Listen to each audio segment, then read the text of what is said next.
todos, sejam bem-vindos mais uma vez a mais um episódio do Mais Kwanza Podcast. Eu sou o Nuno Baio, vocês já conhecem. Eu sou a Vanessa Vonafa. Vocês também já conhecem. Claro que eles conhecem. A Vanessa tá famosa, né? Ou agora a Vanessa tá em todo sítio. As pessoas chamam pela Vanessa. Que exagerado, chamam a Vanessa não agora é. para dar palestras. Quer dizer, ela tá na moda, hein? Hoje nós estamos... E parabéns por isso. Obrigada. Sim, senhora. Hoje nós temos um convidado especial, como sempre, de uma área diferente, de uma área que nós gostamos muito. O nome dele é Moses Kayaya. Ele é advogado, é docente universitário na Universidade Católica de Angola, autor de diversas obras científicas. Tem 6 obras no mercado. Foi coordenador do Departamento de Ciências Jurídico-Empresariais na Faculdade de Direito da Universidade Católica de Angola. Ele passou por várias empresas, passou pela Agência de Investimento Privado e Promoção das Exportações, foi assessor do Conselho de Administração, foi coordenador do Gabinete de Administração da ENSA, passou por diversas empresas de grande calibre. Cuidado, meus senhores, muito cuidado mesmo. Ele fundou a Ponto de Vista, é membro fundador da Associação Angolana de Direito Intelectual, a AADI, mestre em Ciências Jurídicas Empresariais, já disse, na especialidade de Direito. Eu podia ficar aqui o dia todo a falar sobre o currículo deste senhor, mas vamos deixar que ele próprio fale aqui de algumas coisas desse currículo. Dr. Moses, bem-vindo ao Mais Kwanza. Obrigado, Nuno. Sinta-se à Obrigado, vontade. Vanessa. Obrigado. Acho que o doutor carrega muito, né? Eu sou o Moses, sou o Kayaya. Penso que fica melhor e mais uma vez agradeço pelo convite que vocês me dirigiram para estar aqui e conversarmos um pouco. Exatamente. Já agora, parabéns pelo podcast, que isso é muito importante. O Mais Kwanza tem contribuído muito para o aumento da cultura, quer jurídica, quer de outra índole ou noutra perspectiva.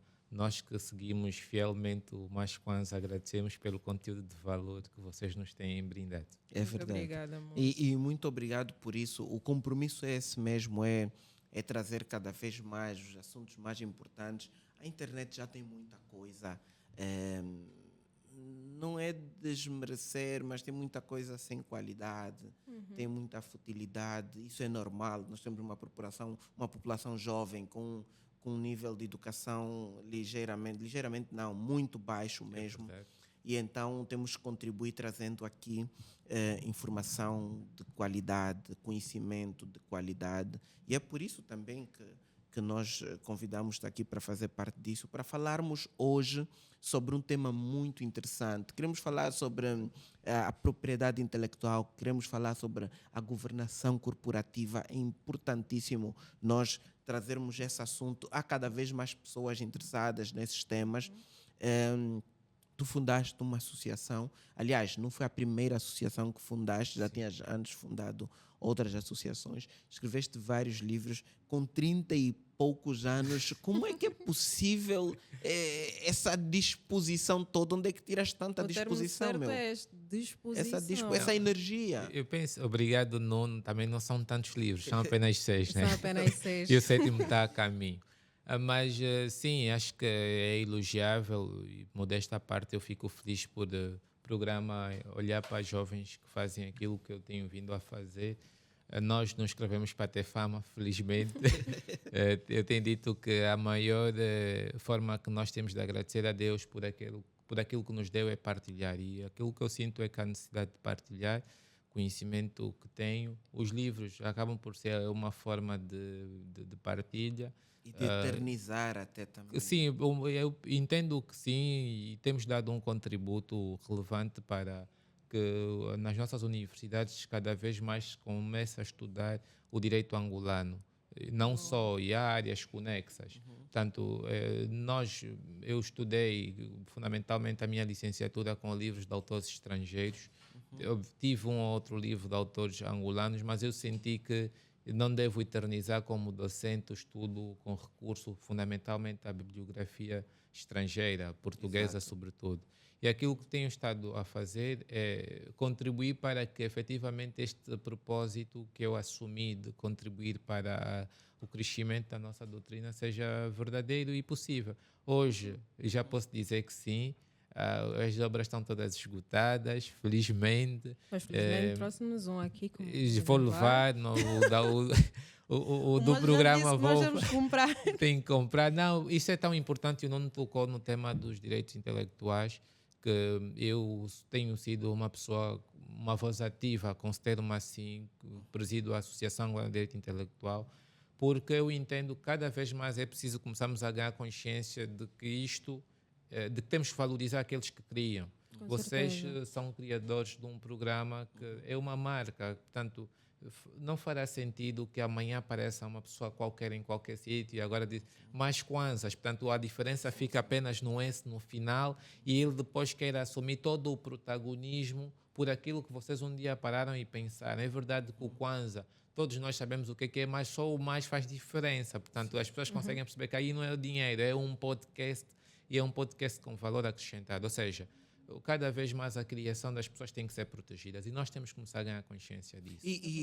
Hoje, alguns estudantes universitários já estão a estudar com os teus livros mesmo, felizmente, né? já, mesmo em cursos de pós-graduação, eu sou há 7 anos convidado para dar aulas num curso de pós-graduação da Universidade de Agostinho Neto e dou normalmente um módulo introdutório. Durante uma semana falo sobre constituição de sociedades, abordo um tema relevante daquilo que foi o meu mestrado, que foi em Ciências Jurídicas e Empresariais, que tem a ver com a capacidade de direito, o que é que uma sociedade comercial pode fazer, o que é que um gerente pode fazer, o que é que um administrador pode não fazer. Ou seja, recorro àquilo que são matérias que eu escrevi para explicitar o meu pensamento e aquilo que outros autores dizem sobre os temas. Portanto, os livros hoje acabam por ser, os meus em concreto, acabam por ser uma forma de veicular não só o meu pensamento, mas também o pensamento de outros autores. Isso é bom porque eu que tenho dito que valeu a pena todo o esforço, ter passado os domingos, uns iam para a praia e ainda vão, a pessoa resguarda-se e procura escrever,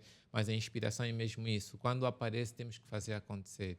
O livro não escolhe o momento, às vezes é 1 hora, 2 horas e tens que abrir o computador para escrever.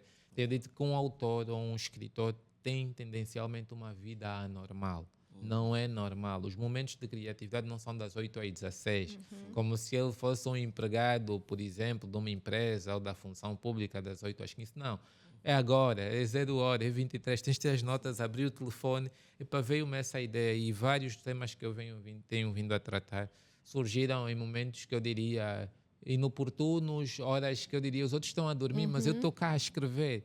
Mas lá depois vem o resultado, que é essa visibilidade que vamos ganhando e mais do que isso, uma visibilidade direcionada. Sabemos que estamos a deixar um legado para as gerações mais jovens. Eu já tenho pessoas que hoje escrevem em teses, dissertações de mestrado, artigos para as universidades e que têm como referência tudo aquilo que eu for escrevendo. Eu não tenho dimensão do número de pessoas, mas eu tenho quase a certeza que isso tem estado a inspirar muitos jovens, não só jovens, mas também pessoas mais velhas, a escreverem e, obviamente, a procurarem um caminho que seja semelhante ou igual àquele que eu decidi traçar para mim. E Moses, diz uma coisa, como é que nasce essa ideia da Associação de Direito Intelectual? Muito bem, Nuno. Essa é uma questão muito bem colocada por causa do tema dos nichos. Nós temos uma dificuldade cá entre nós, particularmente nós os jovens, quando vamos para as universidades, temos uma tendência de seguir o que os outros estão a fazer ou aquilo que na ótica dos outros dá dinheiro. E eu sempre entendi que não deveria seguir, como alguns brasileiros chamam, a boiada, né? E estamos aí para aí, vamos todos para aqui.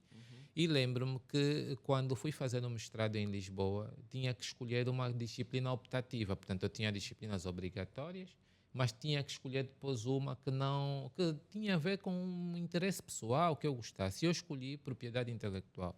Fiz um curso de 6 meses que nós chamamos a parte letiva do mestrado, que equivale a uma pós-graduação, e juntei aquilo que é a minha experiência de comunicação. Eu, antes de estar no direito, eu estive ligado à comunicação 6 anos.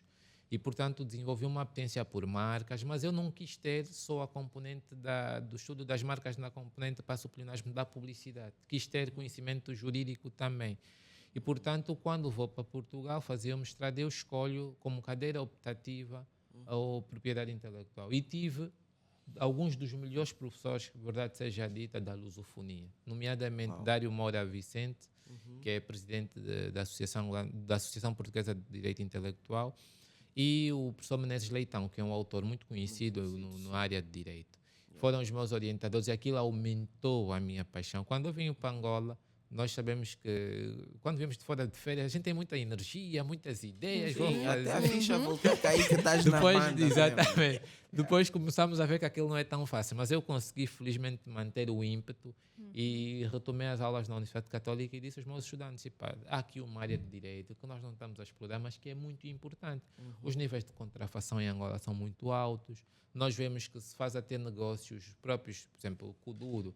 Vemos que os nossos músicos alimentam a própria pirataria. Eles dão as pendrives nos táxis. Ou seja, é um mercado, diria, disruptivo na ótica negativa, porque é verdade que a curto prazo isso pode alimentar, ou seja, podem ganhar, mas a longo prazo não ganham, porque perdem, não têm direito a royalties. Os royalties são contrapartidas pelos ativos intelectuais, nomeadamente direitos de autor e conexos. Então eu juntei os meus estudantes, consegui fazer com que eles se movessem pela paixão que eu estava a desenvolver e criamos 12 estudantes, constituímos a Associação Angolana de Direito Intelectual. Hoje ela está há 4 anos. Tenho colegas, digo colegas porque antes eram meus estudantes e hoje já estão a fazer mestrado em Direito Intelectual. Pois, isso também influenciou a especializarem-se naquilo. E o tema é o nicho, não Ivanesa, porque são áreas, eu tenho dito, há países, particularmente os países desenvolvidos, a maior via para a captação de investimento é o investimento em ativos intelectuais. Enquanto nós focamos muito dinheiro, máquina, equipamento, já se percebeu que os países desenvolvidos são um modelo disso, de que o que desenvolve um país efetivamente tem a ver com patentes de invenção, tem a ver com marcas, ganha-se muito com isso. E o nosso mercado, infelizmente, é um mercado que não valoriza isto. Eu tenho dito, por exemplo, eu defendo que o Instituto Angolano da Propriedade Industrial, IAP, deveria ser uma agência e não depender do Orçamento Geral do Estado. É que às vezes o dinheiro que é cabimentado, por exemplo, para aquela instituição, o dinheiro para a manutenção dos elevadores, já não há dinheiro para nada. Sim, mas como é que eles poderiam ganhar dinheiro com isso? E primeiro, os serviços. Temos que criar consciência coletiva. Vocês têm o Mais Kwanza. Vocês perderão muito se não tiverem o Mais Kwanza registrado como uma marca. Sim, porque isto é um ativo. Pois, vocês estão a fazer um investimento muito grande para terem isto como um projeto de credibilidade. E, portanto, se as pessoas começarem a perceber que o investimento que fazem, eu noto muito isso quando falo com empresários, eu vou constituir a empresa, vai ao IAP registrar? Não, a empresa também ninguém vai copiar. Eu disse, não, tu és um empresário. Hoje a empresa pode não estar a dar os resultados, mas daqui a 5, 10 anos pode ser. E tu podes não conseguir registrar aquilo em teu nome porque alguém se terá antecipado e terá feito esse registro. Ou seja, vais perder muito, vais fazer um projeto de 10 anos, ela vai ser muito conhecida, vai ter uma grande visibilidade, mas tu não terás o direito de dizer que aquilo é um exclusivo. Portanto, o que eu no fundo quero dizer é, temos que ganhar consciência coletiva. E essa consciência coletiva vai obrigar as pessoas a dizer, eu pretendo ter direito sobre isso e eu vou registrar. O que é que, consequentemente, daqui resulta? Emolumentos, taxas. Mas isto é uma área de investimento muito forte. Eu não posso ter uma pessoa que afere uma patente a ganhar 200 mil kwanzas, como acontece, por exemplo, numa instituição como é o IAP. Porque uma patente, aferir a veracidade ou a novidade de uma patente, isso exige laboratório. E se essa pessoa que está no laboratório não tem condições para lá estar, obviamente que ela não vai estar lá, ou quem estiver lá pode não ter, não estou a dizer que não tem os que lá estão, mas ela não vai desenvolver as competências necessárias para que consiga fazer aquilo como deve ser. Portanto, o transformar isso numa agência, no fundo, seria deixar de ser um órgão da administração pública, um instituto do Ministério da Indústria e do Comércio, e passar como uma agência que depende diretamente, por exemplo, do titular do Poder Executivo. E isto dá peso, dá credibilidade à própria agência. Só uma nota. Nós estamos agora a fazer a entrada, a SADC, enfim, e nós não estamos a olhar para a entrada de produtos de outros países muito conhecidos. Desculpem, não vou fazer aqui publicidade, mas nós sabemos, vamos para a África do Sul. Enfim, existem aí marcas, aliás, todos nós quando vamos para lá já sabemos onde é que vamos. Para comprar as roupas para os nossos filhos, para ir comer o melhor peixe e tal. Não, podemos falar, não podemos fazer publicidade, as Mr. Price, nas Pepes, enfim. Mas Quando tá a disse ver. de peixe, eu estava a falar do Ocean Butter. Oh, exatamente. Não, estou a dizer isso. Ele é o melhor, aquilo é fantástico. Ai, Mas eu Moses, estou a sim, falar sobre isso senhora. porque começam a entrarão aqui marcas que vão concorrer com as nossas. Se elas não tiverem proteção, se o sistema de proteção não for eficaz, elas não ficam aqui. Se eu vir um produto, eu sou empresário, eu houve contrafação e eu depois vou a uma instituição e digo, não temos condições para ir lá, tens que arranjar mulher para levar lá o homem da investigação para ver se... E eu já tive, eu estou a falar aqui de casos que aconteceram. Tive um cliente meu que viu a sua marca de papel higiênico ser contrafeita. Só aqui um exemplo, Suável, por exemplo, né? Isso aí é uma hipótese. E fomos fazer a denúncia. Epa, e quando fomos fazer a denúncia, o que nos disseram, epa, nós não temos como levar os homens da investigação na praça para apreender os produtos, tens que arranjar boleia. Quer dizer, e o sistema está assim. Ou seja, não funciona porque as pessoas percebem que fazem um investimento muito alto e não têm a proteção. Essa proteção tem que existir, porque num mercado único, vemos, por exemplo, na União Europeia, eu às vezes brinco com as pessoas. Uma vez fui para Doha, para o Qatar, e eu precisava de comprar um cabo para o iPhone. Nós estamos habituados, às vezes, não, é só por aqui, enquanto toca, eu tenho um cabo original em Angola. E disseram, não ouses falar aqui de cabos piratas. Não existe, ou seja, há uma consciência nestes países de que a pirataria é um crime. A mente das pessoas repulsa, efetivamente. Nós não.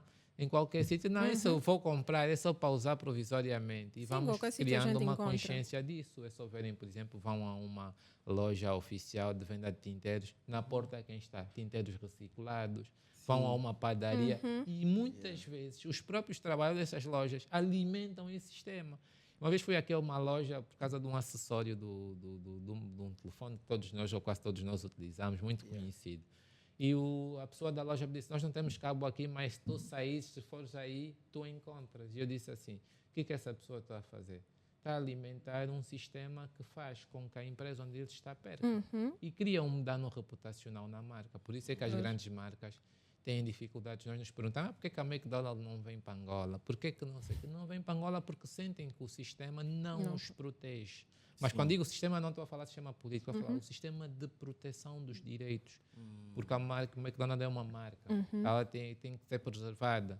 E isso remete até ao tema do ambiente de negócios. Lá no... Eu estive a ver aí há um tempo aquela nota do ambiente de negócios, como é que aquilo está e tal, que Angola tem... Aquilo tem uma lista de itens que dão uma nota, e um dos itens é justamente justiça e proteção intelectual. É onde temos as notas mais baixas e que faz com que nós estejamos na ponta final da lista dos ambientes de negócios. Sim, não é verdade. Nós, quando falamos de direito intelectual, é preciso aqui ajudar as pessoas a perceberem, porque eu sei que vocês também me convidaram para esclarecer um pouco as pessoas o que é. Nós temos duas áreas. O direito intelectual implica a propriedade industrial, que no fundo tem a ver com a afirmação econômica das empresas, as marcas, as invenções, os logotipos, as recompensas e outras realidades. E tem também uma outra área que são os direitos de autor e conexos. Ou seja, quando eu pego este livro, eu não estou no âmbito da propriedade industrial, estou diante de um direito de autor. Portanto, eu sou o autor deste livro. E aqui a proteção é diferenciada. E quando nós olhamos para, em concreto, a propriedade industrial, as empresas sentem que não são protegidas. Eu dei-vos agora o exemplo daquele produto, mas podia-vos dar muitos outros, que essa é a minha área, uma das minhas áreas de atuação, de prática como advogado, é essa. Nós temos situações, uma marca conhecida, e eu acompanho esse processo, de uma chinela que quase todos nós usamos, que é cara. E todos os dias, quando nós vamos aí ao São Paulo, às 17, 18 horas, encontramos as pessoas a venderem o nome semelhante e à vista de todos. Aquilo são 100, 200 kwanzas. Agora imaginem, a original são 8, 9 mil kwanzas numa loja de conveniência. O que aquele empresário perde? É que o dono do negócio traz, por exemplo, 1000. O que se está a fazer contrafação põe 1 milhão. É que nós pensamos, não, ele não está a perder muito. Ele está a perder, porque esse negócio é altamente rentável, fora o facto de ser nocivo, porque esse produto que é contrafeito não tem qualidade. Às vezes já na escola desmaiaram porque a tinta não tem qualidade. Por isso é que eu digo, o barato custa caro. E é verdade, porque isto cai muito nessa lógica. Portanto, o nosso ambiente de negócio é um ambiente que não ajuda o investidor. Não é, como nós dissemos, amigo do investidor. não é só a questão da burocracia que ainda se assiste, não é só a questão da corrupção. O próprio sistema, do ponto de vista de ativos intelectuais, não protege ainda eficazmente. Demos alguns passos, por exemplo, hoje se houver um litígio de um empresário, já não vai para uma sala do Tribunal da Comarca de Luanda que não é especializada, já existe a sala de comércio, propriedade intelectual, mas eu também critico, e isto é a minha leitura, a forma como esses casos se assistem, porque os juízes têm que ter especialização. E esses casos não são casos que devem ser resolvidos nos tribunais, porque a prolação, a tomada de decisão tem impacto negativo. Eu estou a acompanhar um caso, posso aqui vos dizer, de um caldo, que há uma empresa que é detentora dos direitos sobre esse caldo. Eu não vou dizer o nome primeiro porque eu sou advogado e não posso falar sobre casos em concreto, mas quero mostrar aqui o impacto do que é que está a acontecer. E há um empresário africano que está a fazer imitação. Imitação não é necessariamente o mesmo, mas é a cor, o desenho, muda-se um outro aspecto. E nós fizemos aqui uma ocorrência. O empresário tentamos negociar, porque percebemos que em tribunal isso vai levar muito tempo. O empresário nigeriano está a pedir 6 meses para poder acabar de vender o produto. Ou seja, isto aqui é grave. Ele diz, reconheço o erro, mas e ele nos disse assim na negociação, mesmo que vocês forem para o tribunal em 6 meses, isto não se vai resolver. Ou seja, são os 6 meses que eu estou a pedir para acabar de vender. E é este o cálculo que quem faz contrafação no fundo pensa. O sistema não protege. Por isso ele pode fazer à vontade. Claro, porque ele começa a dizer o tribunal não não funciona, vocês forem ao tribunal. Não, porque ele também Não está vai. ciente que vocês vão perder tempo. E mesmo o expediente que pode acelerar uma tomada de decisão, que é a chamada providência cautelar, que deveria ser um expediente rápido, célebre, infelizmente leva muito tempo. É um expediente que normalmente nós podemos lançar mão quando percebemos que a decisão principal pode demorar algum tempo e pode prejudicar. Mas mesmo esse expediente da providência cautelar, que no fundo é uma espécie de suspensão, ou seja, dizer, enquanto estamos a decidir, ninguém vende, demora tempo. Ou seja, os nossos tribunais, particularmente de especialização, têm que perceber que no direito comercial, nos casos em que envolve a atividade comercial, o impacto da demora da decisão é grande. Não é somente o empresário que perde, porque isto depois cria no nosso sistema um dano reputacional. Que as pessoas que estão lá fora dizem, o vosso sistema não funciona, Muito tenho falho. casos lá. E eu estou a dizer isso, eu podia vos enumerar N casos que estou a Há acompanhar. muitos casos desses? Muitos. Eu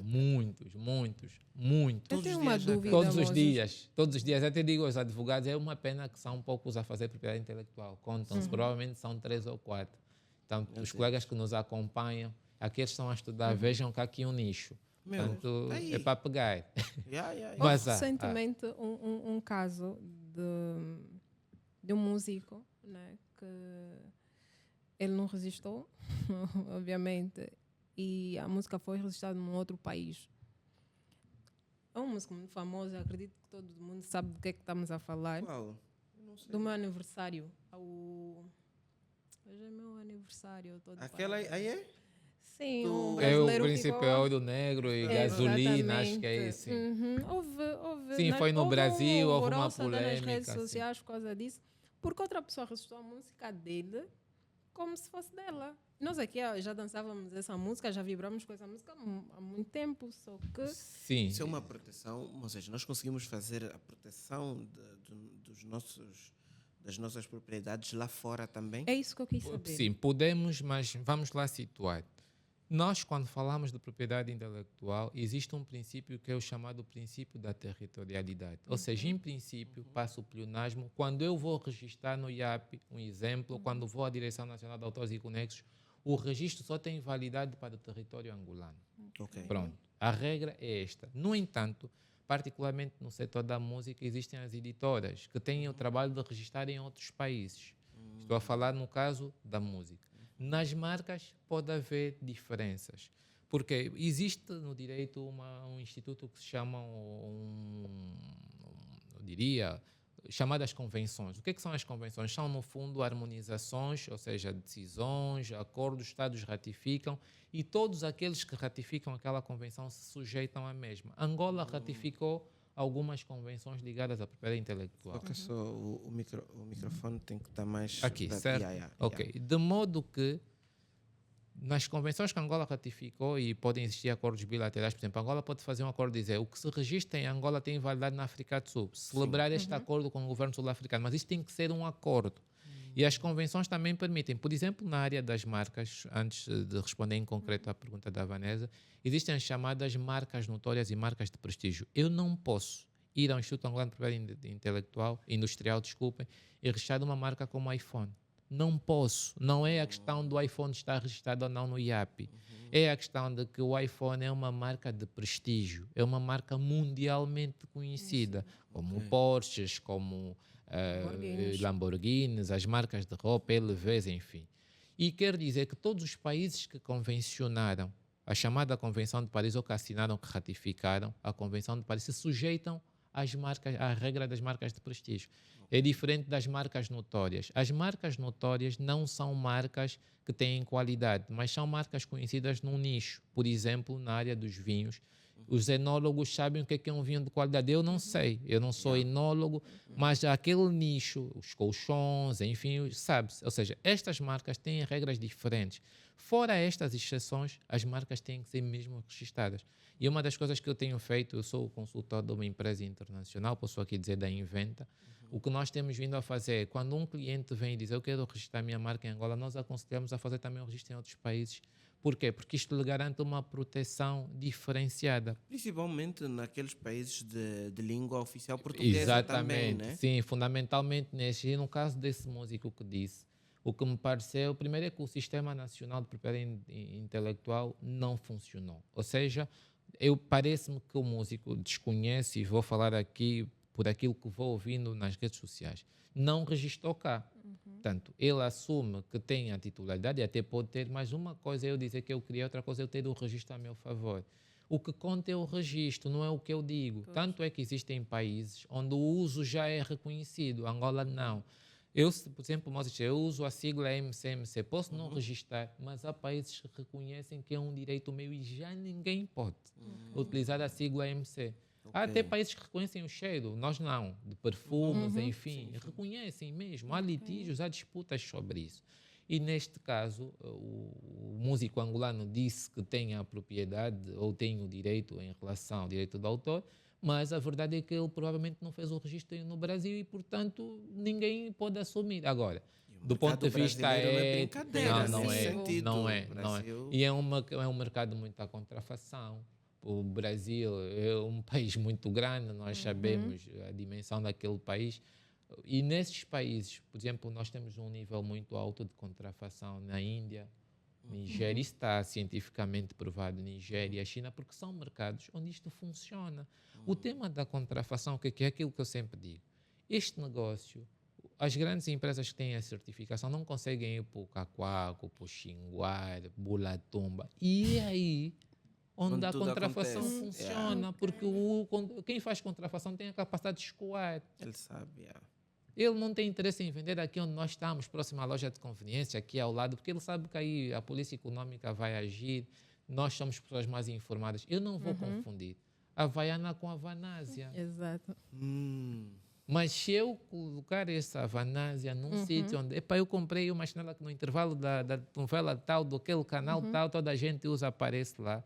Então eu também estou na moda. E essa é um pouco a ideia. Quem faz contrafação é muito inteligente. Eu diria até pode ser mais inteligente do que quem tem o produto original. Pois. Há uma história até de um fulano, acho que foi na Alemanha, que ele dizia assim, eu não preciso de criar nada para ganhar dinheiro. Eu só preciso de imitar, eu só preciso de copiar, porque eu vejo os outros a fazerem, aqui dá dinheiro. Exatamente. E ele só imita. É verdade. E ele ganha muito dinheiro. Por exemplo, agora está na moda o TikTok. O TikTok saiu, está a bombar. Ele vai desenvolver uma cópia fiel do TikTok e vai dar nome de TokTik, oposto, e vai lançar. E ele mostrou vários exemplos de várias pessoas que ganharam muito dinheiro só a imitar. Eu há dias vi um pano de Congo da LV. Eu digo, mas a LV não tem pano de Congo. Mas é só para ver. O pano de Congo para nós é uma questão que interessa. As nossas mães gostam, mesmo os jovens. Mas vê que quem faz a contrafação é tão inteligente. Diz, eu vou penetrar, vou juntar a minha mãe ingênua de maldade, malicioso, porque quem faz isso é uma pessoa desonesta. pessoas. É uma pessoa Mas agora desleal. há uma outra coisa. Não acha? Não, antes de terminar, quando disse. Desculpa, tá bem? Eu queria. O Antes microfone. de fecharmos isso. Se eu registrar a minha marca, a minha música, aqui em Angola, outra pessoa pode registrar fora? Não, depende. Isto não é literal. Mas a questão é que eu não tenho fora o registro a meu favor. Ok. Portanto, eu não posso exigir a um tribunal, por exemplo, esse músico não pode ir ao Brasil e dizer violaram, porque ele não tem registro lá. Agora, onde é que isto pesa? Do ponto de vista da ética. Nós tivemos em tempos, há alguns anos, um programa, um jornalista que levava músicos, imitaram samples. Grupos de rap tiveram até problemas aqui. Enfim, eu lembro porque eu acompanho muito isso. E o tema era de ética. Portanto, iam buscar samples de músicos americanos e punham aqui. Depois houve aí um jornalista que criou até uma rúbrica. Acho que é Miguel Neto. Não é mesmo? Ele criou. O Miguel Neto tinha o plágio Exatamente, é isso. Aquele mambo aquecia. Sim, ele houve muitos caçava grupos. tudo. Lembro-me até que houve problemas com o músico Sandokan, porque Sim, diziam com que Sandokan, eu com digo que é dos Ladon melhores também. produtores. Eu gosto de rap, também acompanho muito, particularmente old school. E eu acho que, independentemente de ser uma pessoa criativa, essas pessoas, não estou a dizer que ele fazia ou não, e nem entro para esse juízo de valor. Mas é só para dizer que o tema é fundamentalmente de ética, é de falta de originalidade. Ou seja, eu até posso não exigir no Brasil que me atribuam alguma compensação, indemnização, mas claramente que fica uma mácula, fica uma má imagem e também de é o quem que faz disseste, isso. nesse caso dos músicos, as editoras Tem têm a que fazer responsabilidade de registar noutros mercados, principalmente Sim. aqueles mercados de interesse. Ou ver quais são as convenções que temos, que estão mais ligadas à propriedade intelectual artística e fazer o registro. Isso não compete ao músico. O trabalho do músico é cantar, é criar. Não, por isso é que Pois. editoras, desculpa, não só para complementar o que estás a dizer. Por exemplo, os músicos, os mais consagrados que nós temos aqui, um exemplo, um Anselmo, enfim, vão para a Sony, porque eles percebem que a partir daí conseguem ter uma proteção mais ampla Muito em vários maior, países, sim. porque está em quase todos os países ou em muitos países. Sim, sim. Portanto, isto assegura a longevidade do músico. O músico não precisa de cantar sempre. Essas editoras estão tão organizadas, o sistema funciona que o músico pode não lançar disco, mas os royalties, existe equipa. Os nossos músicos, infelizmente, muitos deles são imediatistas. Primeiro, ele não quer ter editora, ele quer fazer tudo. Nós vamos vendo isso. Nós, quando falamos com os músicos, olha, registra a tua música. Não, está a bater, eu fui em 3 casamentos, domingo, sexta. Ou seja, ele está focado nisso. E está a Mas também esquecer que houve amanhã... houve muitos casos de muitas editoras que burlaram muitos artistas. Mas Deixa não, o chegar. tema é que nós temos que discutir se temos editoras ou se temos aqui empresas que fazem intermediação para os músicos cantarem Ou nos micheiros. eventos. Não, nos eventos, porque eu digo assim, eu já fui empresário de um músico, Célcio Mambo, e aquilo que eu tenho, a visão que eu tenho do nosso mercado é que no nosso mercado não temos editoras de verdade, uma estrutura como uma editora, porque uma editora não é só te colocar a cantar, não procurar ganhar comissão, cantar num casamento. Isto não é o trabalho de uma editora. A editora tem que trabalhar para o músico. O mercado que eu sinto que tem isso muito bem desenvolvido é o Brasil. Eu fico impressionado com o número de espetáculos que, por exemplo, um Alexandre Pires faz.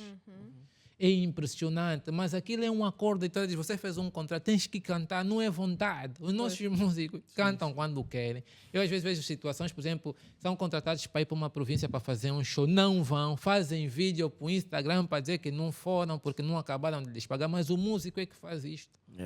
Não faz sentido. Percebe-se que o músico não tem uma estrutura ao seu lado. E recentemente houve uma treta aí de uma associação que foi suspensa e tal. Eu vi porque É a UDAC. E ela publicou e ficou muito chateada com aquilo. O que é que aconteceu? O tema é que nós temos um sistema de gestão de direitos de autor que é gerido pelo Senadiac, mas a lei dos direitos de autor permite que essa gestão seja feita por entidades privadas. A UDAC é uma associação que eu até conheço, os colegas ou as pessoas que criaram a associação e que estão à frente e que faz essa gestão particular. Porque durante muito tempo percebeu-se que o Senadiac não dava aos músicos aquilo que eles mereciam. Não dava. O Senadiac é afeto ao Ministério da Cultura. Portanto, não sei se agora é o Ministério da Cultura, né? Acho que é uma secretaria, enfim. Pronto, peço desculpas pela imprecisão, se for o caso. Todavia, os músicos decidiram ter uma estrutura paralela, privada, porque eu entendo que o privado, se tiver a gerir, se calhar gera melhor do que o Estado. Sem O dúvida. funcionário do Estado sempre foi assim, tem não? o seu dinheiro no final do mês, fazendo ou não fazendo. O privado não, tem que gerir bem os direitos de autor e sabe que o seu ganho, o seu benefício vem daí.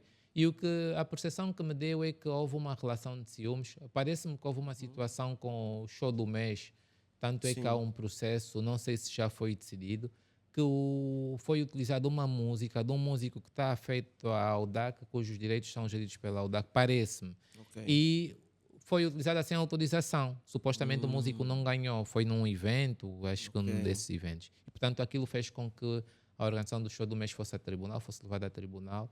E a partir daí surgiram um conjunto de situações e houve uma decisão, mas já foi revertida. O ministro da Cultura, é Turismo e Cultura, agora sim. O ministro tomou a decisão, turismo agora está independente, né? Separaram novamente, mas o ministro da Cultura revogou a decisão que tinha sido tomada e essas instituições, particularmente a Audac, já pode voltar a fazer gestão. Isto é muito importante. Nós estamos numa área, nos direitos de autor, que tem que haver profissionalização. O Estado tem que evitar essa regulação. Essas áreas são áreas de negócio, como eu digo, e é importante que o mercado funcione. Nos outros países funciona mesmo, mas funciona. Royalty, salvaguarda a longevidade do músico, a sua saúde financeira. É triste que nós continuamos a assistir músicos que fizeram sucesso. Quando têm um problema de saúde, vão nos programas pedir ajuda. Isto aqui é desumano, isto não concorre para a dignidade dos músicos e demonstra a fragilidade no sistema. Há um outro músico que percebem isso muito cedo e que se organiza. Por exemplo, há um músico, acho que é o Doug Morras, que nota-se claramente que desde muito cedo preocupou-se com esse tema. Mas há outros, vamos percebendo, que têm muita dificuldade. Este sistema, o músico hoje é descontado. Depois nós temos aqui um tema que o nosso mercado não é um mercado que funciona de forma regulada. Os músicos aqui, para poderem comer, uma vez ouvi um músico a semana passada dizer que ele quer trabalhar também como um funcionário, sair das 8 às 16, porque ele de segunda a sexta não faz nada. E os filhos lhe vêm em casa. Quer dizer, sabe, a percepção que o músico tem é que ele é para cantar e sextas-feiras para ter dinheiro para comer ao longo da semana. Sabe, o sistema está assim. Infelizmente o mercado não funciona, porque o músico tem que ser uma pessoa que cria. Agora, ele tem que ter uma estrutura que o apoia. Jurídica e não só. É verdade que nem todos cantam para isso, mas quem quer ser um músico profissional tem que ter uma estrutura de apoio. E vê-se que os outros mercados desenvolveram por causa disso. Porque há uma estrutura. O músico não ganha tanto, mas ele ganha e depois tem uma equipe. Por exemplo, que as editoras te pagam salário como músico. Eu fico um pouco assustado com a forma como aqui se faz a gestão. É sui generis, né? É um mercado estranho, é verdade. Mas pronto, é a nossa realidade. Aquilo que eu, particularmente, como advogado que atua muito em direito intelectual e com a estrutura que eu disse que a AD tem os colegas, temos vindo a fazer sensibilizar. Tem que se ganhar consciência coletiva. O mercado tem que funcionar de forma diferente. Eu não tenho que entender que tenho que ir para a produtora para ter shows, para ter dinheiro, para comer, para a minha família comer. Não.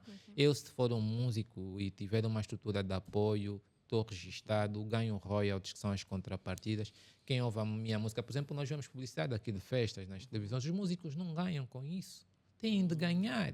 É assim.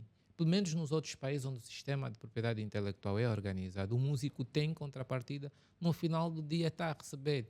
Dou também um exemplo como autor.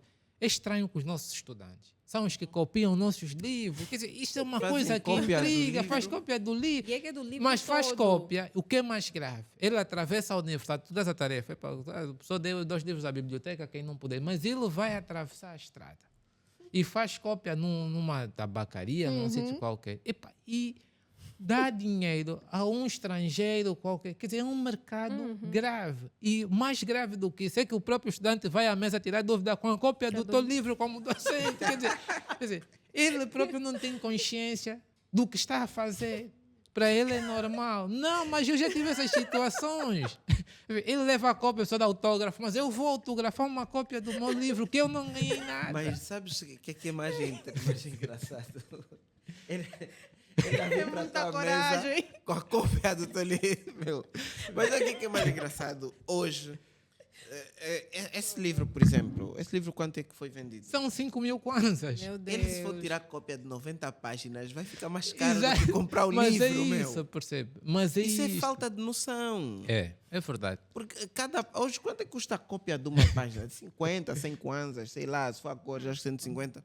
Se ele for fazer uma cópia de um livro de 100 páginas, ele vai gastar o mesmo, mais até se calhar, do que comprar o livro. É verdade. É Mas verdade. acha que isso é algo assim cultural? Será que nós estamos realmente muito habituados a fazer pirataria de tudo? Não comprar os livros, tirar cópias? Eu penso que começa a ser cultural. Há um negócio, por exemplo, que hoje eu estive a conversar com uma pessoa ligada a uma empresa que é MultiChoice. Epá, agora é um fenómeno das boxes. Epá, aquilo é um negócio altamente pirata, que as pessoas já não pagam os canais oficiais, mas também o nosso mercado. Agora são as boxes, as pessoas tem como assistem fazer tudo, assistem tudo, mas tudo, literalmente tudo. E pagam o equivalente, acho que a 4 ou 5 mil kwanzas, que é uma recarga.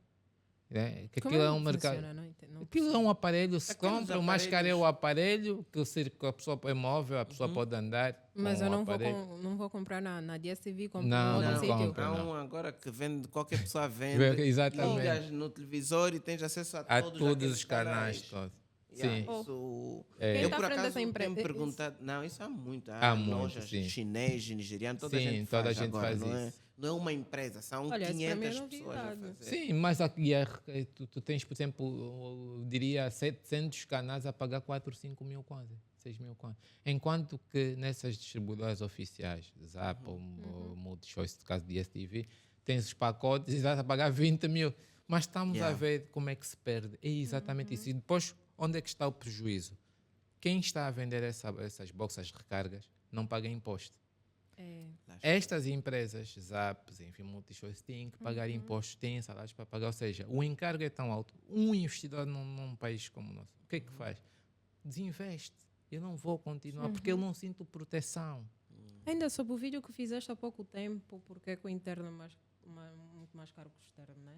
Porque é que o nosso é Sim, muito mais... sim, mas Vê, isso. a ZAP paga impostos, a DSTV paga impostos, mas essas boxes acredito que nem são fabricadas cá. Não É? são cá. E São. na verdade, o que é caro entre aspas, é a box. Porque depois tudo o resto Yeah. é um preço de saldo. É. Desculpa, mas para aquilo que ele oferece, não compensa. E É fica- que, por exemplo, eu tenho dificuldade em assistir jogos da Copa Asiática, Sul-Americana, e eu com a box não Naquela assisto. box, Assisto tudo. Yeah, yeah. É muito complicado competir com isso. É. Mas é um muito mercado complicado. desregulado. É um mercado desregulado e são redes muito bem estruturadas. Mas Atenção. esses canais não ganham com essas. Não ganham, porque se não são direitos oficiais. Por exemplo, uma Zap tem que ter um contrato. Para eu ter um canal na Zap, eu negocio. Sim. Tá a ver? Paga, E esses tal. canais não. São redes piratas. Elas não têm licença para poder ter aquele canal na box. Caramba, meu. Mas estão a ver Isso o que é é um que se bocado perde. como tudo. Epá, tu lutas. É o que eu reclamo muito no nosso mercado a todos os níveis. Fábricas, serviços. Epá, tu estás a competir com pessoas que não pagam imposto, que não seguem Claro. o protocolo, Claro. que o produto entra no país de qualquer forma e depois o público ainda vem bater em ti porque o teu preço está alto. É um pouco daquilo que eu disse no vídeo. As pessoas vêm bater em ti porque o preço está alto, mas tu passas por toda uma luta que, epá, Sim. é muito difícil. nós Empreender resistirmos a em esse Angola mercado. não diria que é difícil. Mas Angola é assim, Angola é um país de muitas oportunidades. Muitas. Vanessa, eu estive ligado e ainda atuo muito com investimento privado, mas estive mesmo na agência de investimento privado quase 10 anos. Este é um país de muitas oportunidades. Sim. Um estrangeiro vem para Angola, traz 100 mil dólares, ele consegue em um mês tirar $1 milhão. Eu dou exemplos pequenos, estou a dar esse exemplo, se calhar pode parecer grande, mas dou outro, eu uso muito isso nas aulas dos meus estudantes. Nós, angolanos, crescemos num prédio em que tem uma casota, alguma coisa aí embaixo, ninguém dá valor. Depois vem um estrangeiro, pinta e tudo, e todos nós vamos lá pedir no final do mês açúcar, ainda assinamos o caderno. Exato. Açúcar, óleo, ou seja, é um problema de oportunidade e de enxergar aquilo que nós temos como potencial. Acha que é nisso Sinto que que nós é estamos a mais falhar? fácil. É verdade. O angolano tem um problema, não são todos, mas há isto, e percebe-se, de começar um negócio. Eu se ligo agora para o não digo, epa, não há um negócio, é para ganharmos 20 kwanzas, 30, o não vai me dizer não. Mas se eu dizer 1 milhão, vai querer. Enquanto com o estrangeiro abre uma loja, ele te vende bolacha, te vende fósforo, tudo te pouquinho. vende vela, dragão. Ou seja, ele vai buscar dinheiro. Isso é uma visão que nós, infelizmente, temos muito pouco. São muito poucas as pessoas que percebem que o negócio é uma consistência. São os pequenos atos que depois consolidam e resultam nos grandes atos. Nós não pensamos assim. verdade. E nós temos pessoas, para ganhar X um negócio, não queres trabalhar, não, isso é muito pouco. Ele prefere ficar em casa do que ir ganhar aquilo. É pouco. Tá? E o pouco que às vezes ele está a dizer, ele nem sequer consegue aquilo, mas ele não quer. Ou seja, temos um problema também aqui de visão, de empreender. Isto não se ganha na universidade. Isto é uma questão de leitura, é uma questão das mesas. Agora está muito em voga o tema das mesas, com quem eu sento, os conteúdos de valor. Eu estou no podcast, por exemplo, o Mais Kwanza. Daqui a pouco vamos ver, vão estar de 10, 20 comentários. Agora vamos só ver aí um post assim, fofoca, alguém fez isso, caiu, um músico, 1000, quer dizer, percebe-se por isso. minuto. Mas percebe-se que nós, infelizmente, temos valorizamos muito coisas muito fúteis às vezes. É verdade. É uma questão que, como jovem, repugna-me, porque eu acho que não deveria ser assim, mas é o que é. Mas nós não devemos deixar de fazer Claro. por causa disso. Claro. Atenção, Não, veja o tema né? dos livros. O tema dos livros, eu tenho amigos que me ligam para pedir orientação sobre o que está no livro e ele não compra livro. Isso é uma coisa que a mim faz-me confusão. Olha, estou a ligar. Estou a ligar, como é tudo fixe, moça, já é tudo fixe. Diz-me só isso. Tem que estar no livro, lê. Se tiveres dúvida, liga, vamos conversar. Mas tem que comprar, porque só assim que se aprende. E até tens os teus livros à venda digital. Exatamente, também. estão na coberta. Não podem dizer que já não há livros. Kwanzas, estão na... 2.000 kwanzas, enquanto estamos a pagar tickets para ir para as festas, os lalunas e não sei o que, a pagar aqueles valores muito altos, que eu não acho que seja mal, acho que o lazer é importante, mas se calhar dosear. Por exemplo, eu por princípio, sempre que viajo um livro, ainda que vá para um país que a língua oficial seja uma que eu não falo, eu acho que é uma questão de consciência. Nós trabalhamos muito pouco, e o Nuno fez uma pergunta no princípio, como é que se consegue? Disciplina. Nós temos muitos problemas de disciplina. É para acordar cedo, é para acordar cedo. Não pode ser eu vou acordar hoje, amanhã não vou acordar. A nossa geração é uma geração que tem muita pouca disciplina, infelizmente. Eu acho que os nossos pais, a guerra, é verdade, trouxe coisas muito más. E todos nós sabemos, e não vale a pena aqui lembrar. Mas também ajudou as pessoas a terem consciência de regras, de princípios, de fazer as coisas. E a nossa geração é diferente. Vemos nossos filhos, quer dizer, eles decidem o que vão fazer, o que querem. A gente hoje lhes pergunta, quer estudar o quê? Queres fazer o quê? Quer dizer, Quando eu não me lembro, nós não tínhamos... Claro. Nós não tivemos muito essas opções. É só irmos agora ter com os nossos pais, pai, eu vou deixar o emprego. O que é que o nosso pai nos diz? A primeira coisa que nos diz é o quê? Pai, não aconselho, não concordo. Mas eu acho que a nossa geração vai ser diferente. Os nossos filhos dizem, pai, vou deixar, pai, tá bom, eu também uma vez empreendi, deixei, vai correr tudo bem. Então, é uma questão de mindset. Estamos a mudar a forma de pensar, a geração é diferente. Mas também é uma geração que procura muito uma liberdade, mas que procura pouco esforço. O fazer as coisas como e quando devem ser feitas. Acho que é a questão da disciplina. Tu és docente universitário e estás em várias frentes com muitos jovens também. Qual é a tua apreciação hoje do desempenho desses jovens no mercado de trabalho? Tu empregas muitas pessoas também e nós ficamos assim um pouco preocupados ultimamente com a entrega, com os entregáveis dos mais jovens. Eu tive um debate essa semana,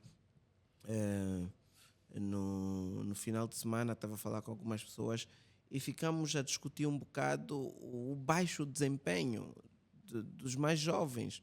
E houve um empresário que até trouxe à mesa uma conversa de eu mudei, eu agora estou a empregar senhores de 40, 50 anos porque estão a ter melhor desempenho até em atividades tecnológicas que era suposto os jovens terem um desempenho melhor. Como é que tu estás a ver isso? Não, é uma questão preocupante. Eu tenho dito às pessoas que eu não sei se todos deveriam ter a experiência que muitos de nós têm. Eu digo que uma das coisas mais difíceis numa empresa é recrutar. Sim. Às vezes pensamos que recrutar é fácil, é só chegou, está aqui o CV. Não, recrutar é difícil. Sim. É difícil porque é um misto. Hoje já não se recruta pela aquilo que nós chamamos as competências técnicas, mas a componente comportamental só se consegue saber depois. Porque às vezes temos uma pessoa que fez MBA e, enfim, e depois chega, pá, não sabe escrever. Eu já tive várias situações. Por isso é que hoje eu já não tenho muito interesse em ver se é licenciado ou não. Porque já tive pessoas que estudou, é licenciado, fez, e eles têm experiência. E depois, quando está lá, ficas admirado. Eu prefiro que alguém chegue e diga assim, eu não sei, mas eu quero aprender, porque eu parto da consciência que aquela pessoa está lá e que tem vontade, do que alguém que chega e que me diz. E hoje o que nós temos é muito isso, né? Muita parra e pouca uva. Ou seja, temos muita gente que diz que fez, que sabe. E quando é chamada para colocar a mão na massa, não sabe fazer. Mas isso tem um problema. Nós que estamos a lecionar, estamos nas universidades, se calhar temos que assumir um pouco a culpa disso. Sim. Porque focamos-nos muito em ensinar a teoria aos estudantes e ler livros, dizer o que o A disse. Por exemplo, no curso de Direito temos uma tendência para isso. Vão ler. E preocupamos-nos menos com a materialização, a aplicação daquilo que as pessoas vão lendo. Isso tem reflexo no mercado de trabalho. Veja que nós hoje lançamos uma vaga, por exemplo, assistente administrativa. E nós temos pessoas que fizeram mestrado a concorrerem. Ou seja, as pessoas... E eu pergunto, mas como é que um mestre numa realidade como a nossa não tem emprego? Desculpem, não é fazer um juízo de valor das pessoas, mas se calhar a pessoa não demonstra ter na prática, aquilo que ela diz que tem em termos de experiência acadêmica. Porque há muita procura. Hoje me dizeres que uma pessoa mestrada está atrás de emprego. Alguma coisa eu já vou com o pé atrás. Exatamente. Porque hoje, quer queiram, quer não, o que as empresas mais procuram, o que os empresários mais procuram são talentos. Exato. Mas não tens talento, procuras talento, depois tens uma coisa que é, nós temos um problema de ter pessoas focadas em resultado. Eu digo, ter o conhecimento é importante, mas o saber como empregar o conhecimento é mais importante. Ou seja, as pessoas às vezes têm a formação, têm a licenciatura, mas não têm uma habilidade que se exige. O mercado hoje é diferente do que antes. Há muitos mestres, há muitos licenciados. Eu digo, todos os anos, na minha área, por exemplo, todos os anos das universidades, deve ser do curso que mais lança todos os anos formados. Né? Sim. Muitos juristas. Todos os anos, né? Juristas, muitos advogados mesmo. E eu, advogado, desculpem que eu diga, mas temos muitos colegas que não têm preparação. Não deveriam ser. Mas o que é que falta, moço? Faltam competências. Como é que um advogado não sabe escrever? Mas como é que o advogado, se o trabalho dele é fundamentalmente a escrita e o verbo, a palavra, não sabe escrever? Como é que o advogado não sabe falar em público? Como é que o advogado não gosta de falar? Desculpem. Não, o advogado a dizer, não, eu sou mesmo assim, eu sou muito tímido. Mas não pode. É verdade que existem pessoas que falam, eu sou mais extrovertida. Eu não estou a dizer que a pessoa tem que ser extrovertida, mas ela tem que perceber. É como o médico não gosta de ir para cirurgias, não gosta de fazer cirurgia. Não gosta de sangue. Não posso ver sangue. Não vou ver cadáver. Não, cadáver. Mas como é que ele chega até aí? Uma pessoa que... Porque o sistema está focado, nós temos um sistema focado em quê? Tem os documentos, exatamente.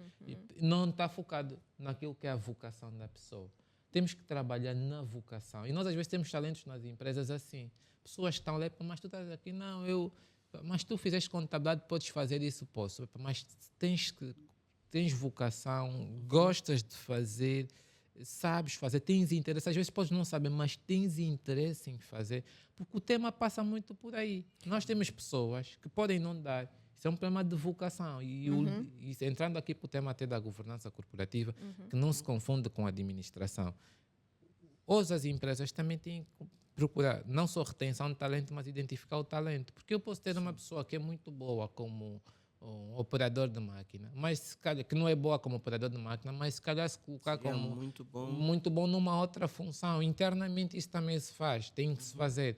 Há muitas empresas que não percebem. Eu sou daquelas pessoas que acreditam nas pessoas, até prova em contrário. Eu tenho dito isso, eu gosto de formar equipas. Há treinadores que são aqueles que gostam de encontrar jogadores feitos, mas porque eu tenho uma filosofia de liderança que é diferente. Eu chego para o nono e digo assim, eu quero que tu chegues aqui e eu faço uma coisa nas minhas organizações que é chamado plano de desenvolvimento individual. Plano de carreira normalmente é a pessoa que faz, mas eu trabalho muito o PDI, que é o plano de desenvolvimento. Eu quero que tu chegues aqui. Tu tens que chegar a um momento em que tu tens esse nível de competência na equipa e que eu já não vou fazer isto. Tu podes fazer. E às vezes é isso que nós temos dificuldade a nível das empresas de trabalhar. Mas, obviamente, que isto se faz com uma pessoa que quer que se faça. Porque às vezes o que nós temos é uma pessoa que não quer. Quer dizer, vamos fazer uma formação e a pessoa não quer fazer formação. A pessoa diz que já estudou, isso ela já sabe, não precisa mais disso. Ou seja, ela não tem interesse de crescer naquela organização. E quando isso acontece, a pessoa tem de sair da organização. Porque aquela pessoa vai ser uma nódoa para os outros. Contamina. Não sei se já perceberam isso. Normalmente, quem é mau contamina os que são bons. É diferente, é difícil às vezes os bons contaminarem os maus. Que normalmente é o inverso. A nódoa cai sempre no melhor pano, como nós dissemos, né? Tem também da batata podre. Esses mais velhos olha, nunca... exatamente. Então, vamos tendo esses desafios mais claros. A geração mais velha também os mudou. Compete mais com os jovens. Vê-se que há pessoas mais velhas só na idade, no número, mas a predisposição e a experiência hoje são valorizadas. Eu faço, não só aqui para fechar essa intervenção, um misto nas minhas equipas. Há posições que eu gosto de pessoas mais jovens para ousarem mais, mas há posições que eu procuro pessoas com posição mais consolidada. Por exemplo, eu para um escritório de advogados tenho muito interesse em ter uma mistura, porque os jovens querem correr. Depois é preciso ter uma pessoa que dizer, eu já sei fazer isso, eu já fiz, eu conheço. Porque num julgamento, muitas vezes o que conta não é o teu conhecimento sobre a lei, é a tua experiência de vida. Então joga-se muito, onde é que está, esse juiz é assim, é para cuidado. Uma vez, só aqui para fechar mesmo essa intervenção, eu fui para um julgamento, isso foi logo no princípio, acho que em 2013 ou 2014, e eu venci a causa, estava do outro lado um advogado, ainda como estagiário, um advogado renomado da nossa praça. Eu venci, portanto, o constituinte que eu estava a representar era defensor oficioso, tinha sido absolvido, e o juiz perguntou-me a título de provocação. Eu venci, e ele perguntou-me, não quer contestar? Se eu naquele, mas lá está, ou seja, na flor da idade você quer responder tudo, mas depois com a experiência de vida, você diz, eu ainda vou encontrar esse juiz num outro momento, se calhar é melhor ficar calado. São as questões que a escola não te vai ensinar. Dar essa resposta a ele podia parecer o quê? Uma provocação. O que aconteceu? Esse juiz fica uma pessoa muito próxima a mim, hoje somos amigos, e sempre que eu lanço um livro, a primeira pessoa que eu entrego, ofereço a ele. No fundo é um pouco a experiência, né? E às vezes estar com pessoas mais velhas nas organizações também ajuda-nos a ver, até mais velhas do que nós. Às vezes eu tenho que ser o mais velho da equipa, nem sempre tem que ser assim. Às vezes tem mesmo uma pessoa de lá acima, não, eu acho que aqui é assim. Nem que seja só para assessorar ou aconselhar, para mim faz todo sentido. Ainda bem. Nossa, passou rápido, já passamos aqui de uma hora de conversa. Eu pensei que ainda tinha mais tempo. Não, ainda temos. É só para dizer que já foi aqui. Queria entrar já agora no tema da governação, que também é muito a tua área. Tu acompanhaste vários conselhos de administração, muito recentemente, inclusive. Eu queria saber como é que anda aqui. E é um tema que nós até convidamos uma pessoa que vem também aqui por esses dias para falarmos mais afincadamente sobre isso. Mas a nível de governação, há aqui um tema entre os PCEs e os PCAs, a interferência dos PCAs no trabalho dos PCEs, quem é executivo, quem não é executivo. Isso tem dado o que falar. É verdade. E várias comissões executivas, vários conselhos de administração caíram por interferir no trabalho do outro órgão. Como é que está esse ambiente hoje? Afinal de contas, o PCA tem que trabalhar ou tem que só aconselhar? Ok. Uma boa pergunta, mas eu começava, como digo, sempre aqui para ajudar as pessoas a esclarecer o que é governação corporativa. São princípios, regras e normas que regem uma organização, fundamentalmente empresarial, nesse contexto estamos a abordar, mas não só as relações internas. É aqui onde se distingue governação corporativa de administração. Enquanto que a empresa, o foco é administração, na administração o foco é interno, desculpem, a governação corporativa tem a ver com a relação não só interna, mas externa, com os chamados stakeholders, órgãos de regulação, com os trabalhadores, com os clientes, enfim. Portanto, isto é fundamental. As pessoas têm de perceber. E muitas regras resultantes da corporate governance, como se diz em inglês, são soft, ou seja, nós chamamos, não são regras escritas, mas são princípios. Tomadas de decisão nas organizações, os racionais, enfim, podem não estar escritos, ou escritas, mas acabam por ser regras que vinculam e hoje cada vez mais isso se exige. Mas A desculpa, relação. isso é o que já está padronizado ou cada Não, um faz a sua não regra? está, isto é contínuo, ou seja, à medida que vamos desenvolvendo, particularmente a área corporativa, vão surgindo regras. Por exemplo, hoje defende-se muito a paridade no género nos boards. Durante muito tempo nunca se falou isso como regra, mas hoje está provado que as mulheres fazem diferença nos boards. Há até estudos. Em Angola houve um jornal, eu vi, fez um estudo que apresentou quem são as mulheres que estão e há bancos que não têm. Isso tem impacto na decisão. Há um livro que não tem a ver com direito. As mulheres são de Vênus. Eles são de Marte, E os homens são de Vênus, Vênus, homens exatamente. são Esse qualquer livro coisa explica assim. um pouco, é mesmo isto. Este livro, eu tenho por acaso, a minha esposa tem, eu ainda não li, mas ela comprou, eu lhe sugeri para comprar, porque às vezes brigamos por coisinhas que eu digo que tem a ver com mentalidade. Os homens não pensam como as mulheres. E hoje defende-se esse princípio nas organizações. Tem-se em vista que as mulheres têm decisões mais racionais, mais equilibradas. Não é só na governance das empresas. Houve um país, os países que melhor combateram a Covid são países que foram liderados por mulheres. Portanto, isto está aprovado, é ciência, não é invenção minha. É verdade. Portanto, isto está aprovado. Verdade. Sim, é verdade. Não E vais- eu queria... Senti o teu é verdade. Não, mas eu senti. queria até que ele repetisse. Não, não se vou. calhar nem está a se Não, ouvir não, bem. não vou repetir. Microfone, Mas não tá são bom? todas as mulheres, atenção. Ah. É preciso também Deixa colocar o travão aqui. claríssimo. Mas olhando para aquilo que o Nuno questiona, na nossa realidade em concreto, começa a haver um interesse muito grande pelos temas. E eu digo que isto está a acontecer por um fenómeno interessante, são as privatizações. Uma das exigências que se faz, por exemplo, para empresas que querem ir para a Bolsa ou que estão em vias de melhorar as suas práticas ou procedimentos, tem a ver com um modelo de governação corporativa. Como é que elas são geridas?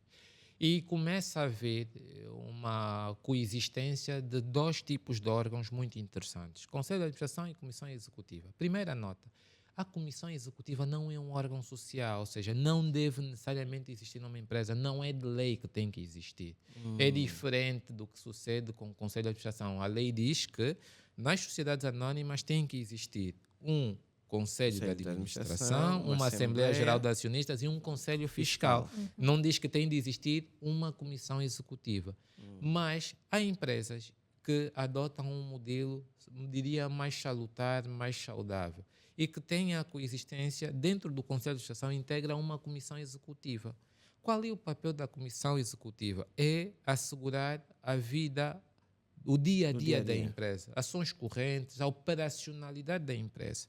E ao Conselho de Administração, sobretudo se existirem membros no Conselho de Administração que são não executivos, em concreto o PCA, é ter aqui atenção à estratégia da empresa. Os membros do Conselho de Administração exercem normalmente, nesses casos em que são não executivos, PCA e um outro administrador, porque é daqui que também resulta a Comissão Executiva. Portanto, em concreto, pode existir uma Comissão Executiva de 7 membros, ou um Conselho de Administração de 7 membros, 5 destes membros formarem a Comissão Executiva, porque o número é sempre ímpar. Okay? Para salvaguardar a questão de voto em caso de empate nas deliberações, e 2 serem não executivos. Okay. Qual é o papel do não executivo na organização? É fundamentalmente uma função de controlo.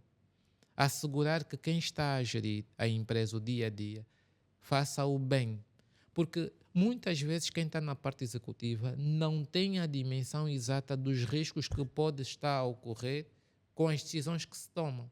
Porque o que nós olhamos e pensamos muitas vezes é que os não executivos estão aí para serem acomodados. Não, aliás, não. Nós temos exemplos internacionais. Lembro-me de um jornal, uma vez que saiu num processo lá em Portugal, esses processos mediáticos, e que alguém lhe perguntaram: mas você era não executivo, como é que aconteceu a derrocada desse banco? Ele disse: eu entrava mudo e saía calado. Ou seja, o não executivo tem um papel de controle, ele tem que alertar. E tanto é que em muitas organizações têm funções, áreas de controle estratégica. Por exemplo, no setor de seguros, que durante muito tempo eu tive a acompanhar, assessorar o board de uma seguradora grande, qual é o papel que se reservava aos não executivos, no caso o PCA e um administrador? Era um papel de controle, questão da auditoria interna, compliance, risco e, para esse setor em concreto, atuariado. Porque são áreas relevantes para a organização. Ou seja, eles têm um papel, efetivamente, não são pessoas que assinam documentos, não são pessoas que estão aí para assinar contratos, enfim, mas estão para controlar o que está a ser feito. Controlar não na ótica de proibir a Comissão Executiva de praticar, não, mas alertar. Mas tem é que dizer, certo pá, aqui há dizer- um risco, aqui temos que ter muita atenção, o Eles caminho que nós fazem estamos isso a com base em quê? Recebem relatórios? recebem relatórios. Normalmente existem os comitês. Os comitês.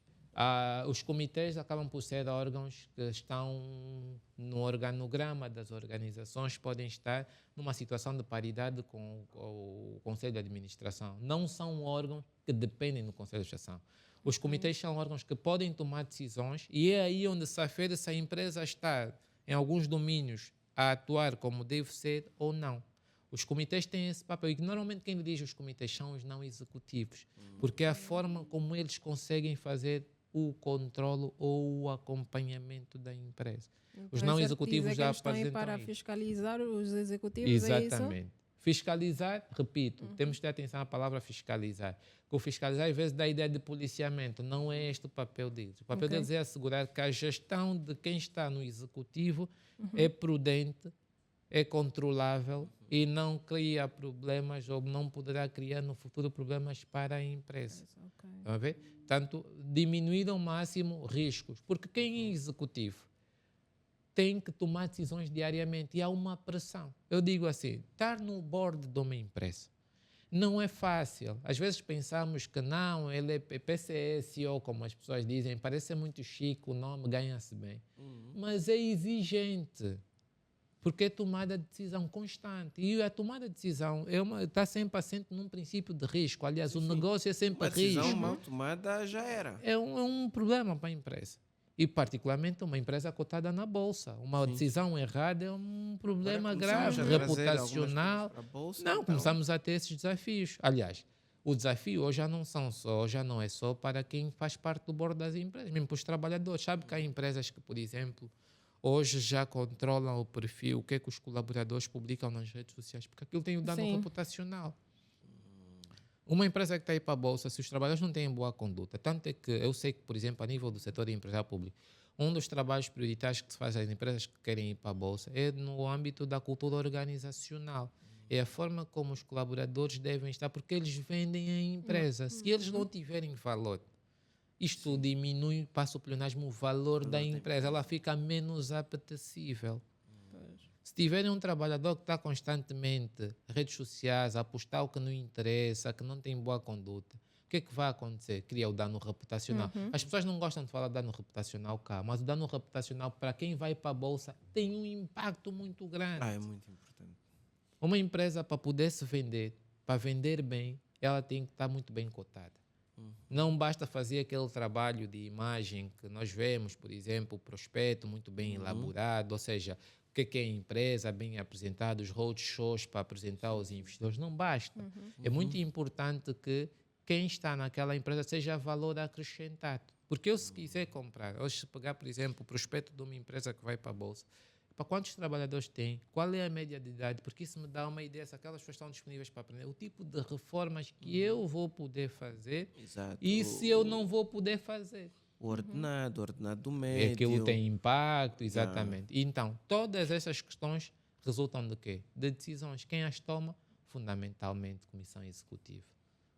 As pessoas, o perfil das pessoas que vão E estar na depois as organização. decisões também tem que ser muitas coisas ponderadas, quem vai ser afetado, quem não vai. Sim. Epá, vais ter que fatigar mesmo alguém dessa vez, epá, fatigo quem? É verdade.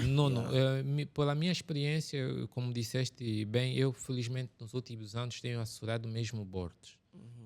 Estive a trabalhar como assessor numa reestruturação de uma empresa pública, agora mais recentemente vinculado a uma outra empresa que vai até para a Bolsa. E o tema das decisões é muito importante para quem dirige um negócio. Tem que existir um racional na tomada de decisão. Eu às vezes digo assim, eu acho que muitos dos negócios cá falham porque as pessoas tomam decisões com emoção. Quando se vai tomar uma decisão num board, porque aquilo tem que estar deliberado, por causa da auditoria, enfim, tem que existir racional. Eu antes de tomar uma decisão diz que quando se toma uma boa decisão tem que ser bem informado. Sim. Um treinador numa equipa, para fazer substituição, ele tem que receber o quê? Relatório, o scouting, alguém que está a acompanhar, aquele jogador diminuiu o rendimento no campo, ele está a correr menos. Esse não aqui é tomar tem porque uma taxa... viu. Exato. Não. E isso é que muitas vezes as pessoas não Sim. notam. Esse exemplo é muito bom. Porque na arrumação das equipas, às vezes as pessoas dizem por que não meteu o fulano? Por que o Gibelé não entrou nisso? Aí o scouting todo que é feito, que ele sabe, eu preciso de, nessa primeira parte, acertar todos os passes, fazer bem as marcações, defender bem. Então ele vai olhar para os dados todos e vai dizer, o fulano acerta 90% dos passes.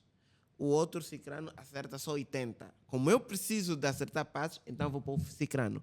Mas o fulano que acerta 80% é mais popular. E então as pessoas dizem, por que o fulano entrou de início? É um bocadinho isso, né? O treinador é o líder, um CEO, um administrador executivo. Não pode tomar decisão por não vamos lhe despedir, porque senão vai ficar sem emprego. Não se tomam decisões assim. As decisões têm que ter racionais. Não, qual é a avaliação de desempenho? Anos. Não pode ser. A avaliação de desempenho dele é positiva, é uma pessoa assídua, é pontual, faz as tarefas, faz bem. Ou seja, as decisões têm que ser decisões informadas. Nós, durante muito tempo, é por isso que temos muitas debilidades no nosso setor empresarial público, as decisões não eram informadas.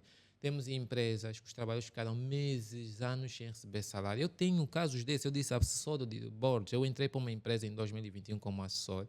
Ficou 14 meses, não pagava salário. A empresa tem 200 trabalhadores. E depois eu pergunto-me assim, mas como é que uma empresa tem esse número de trabalho? Eu pergunto, como é que os trabalhadores vivem daqui? Quando começamos a fazer o trabalho de base, furtos constantemente. O que é que percebemos? Que as pessoas iam... Porque as pessoas tinham sempre alguma coisa para fazer, seja era furtar a empresa, eles próprios prejudicavam a empresa. Começamos a pôr processos disciplinares.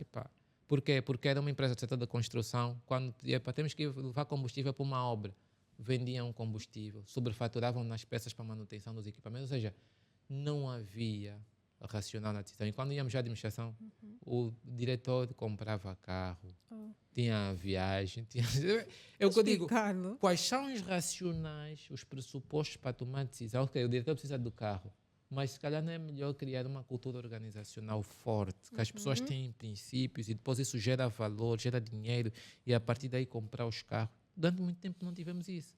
Por isso é que nós temos um histórico em muitas empresas de greve, de sindicatos, enfim, porque os racionais de tomar a decisão não funcionaram. Quando eu digo racional Nuno, eu estive durante 2 anos na mesa de um board. Tem que ter informação. Qual é o impacto? Se fizermos isso, ou seja, quando se toma a decisão, já avaliamos tudo. Exato. E temos uma noção de que, se fizermos isso, sabemos que vamos chegar até aí, vamos pagar essa coima, o regulador vai ficar por cima. E a decisão vai ser bem fundamentada. Assim. Claro, tem. E diminui. O Nuno falou do futebol. Eu vi agora, por exemplo, o jogo da Angola.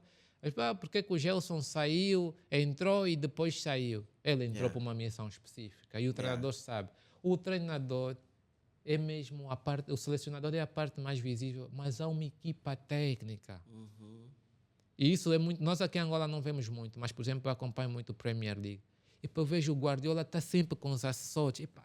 Quer dizer, estão a ver exatamente os números. Está assim, já perdeu rendimento, passes, exatamente. Nos primeiros minutos já acertou 90%, agora só acertou já 70%. Nesse intervalo de 5 minutos. E o treinador percebe para estar normal, ele não está bem no jogo. E retira. E nós às vezes já retirou porquê, não pôs porquê. Ele está a ver São alguma coisa. racionais. Ele tem informação que lhe permite. E às vezes vamos para as conferências de imprensa e ele justifica porque é que tirou. Ele tem informação que lhe diz assim, eu tenho que tomar...